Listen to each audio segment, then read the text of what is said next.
So here we have the Volkswagen Golf 1 litre TSI SE nav on a 67 plate. I'm going to start off by showing you around the outside of the car, and then we'll hop in and run through some controls on the inside.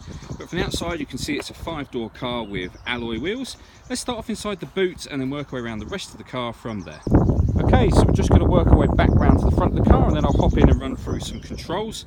But now that we've done a full circle of the car, you can see that it's in lovely condition the whole way round. Just briefly before I climb in, I think it's well worth seeing the interior from this exterior point of view. These seats are in fantastic condition, as you can see. There's plenty to run through on the dashboard, so let's hop in and we'll do that now.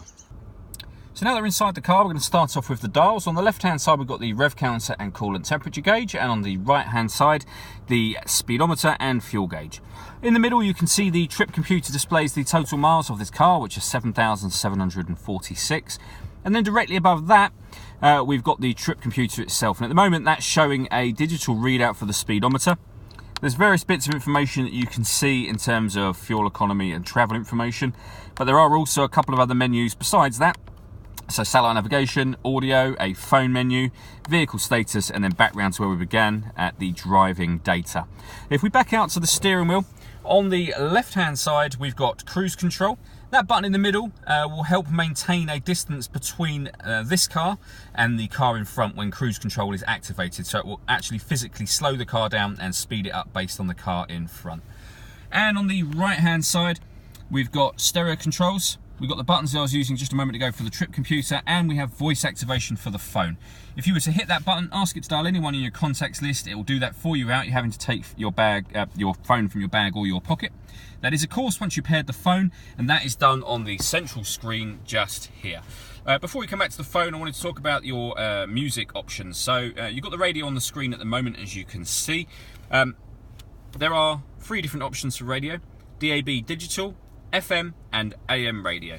And if we hit media and you want to listen to your own music, you can see there's lots of ways to do that as well. So there's a CD player, 2 SD memory card slots, USB input, Bluetooth audio, so you can stream music wirelessly as well as receiving and making phone calls.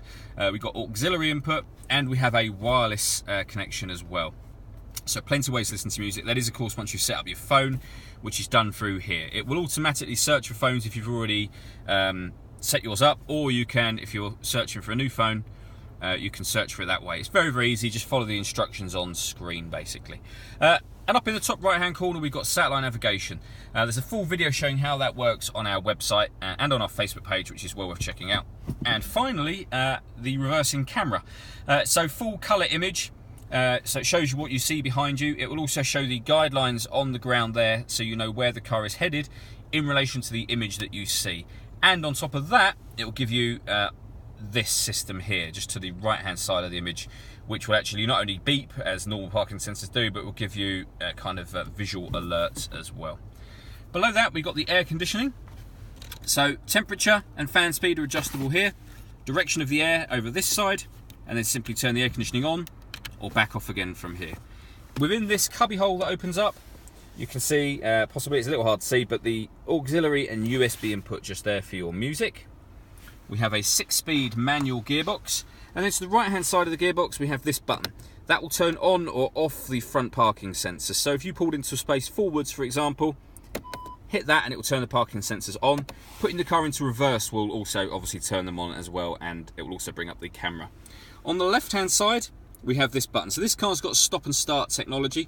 Hit that button and it turns it off. Basically the car is designed to cut out in traffic to save you fuel when you're stationary. That button, as I say, will turn that system off. All that leaves me to say is thank you for taking the time to watch this video. If you'd like to come and see the car in person and have a test drive, please feel free to call any of our MJA sites. We'd love to hear from you soon.